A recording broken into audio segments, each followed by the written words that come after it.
вы должны понять, вы должны там что то уважать и так далее. Да ничего этого не будет. Почему? Потому что,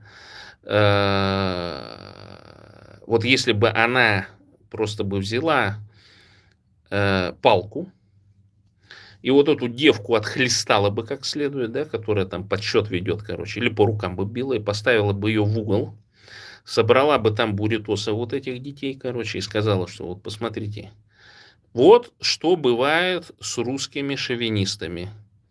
Дети, запомните, она вас считает бурятом. Это урок для бурят. И просто палкой.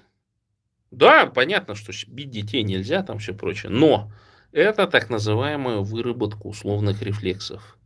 Ванюшка, он другого не понимает. То есть тут не сработает какой-то педагогический, методологический, еще какой-то подход. Надо бить.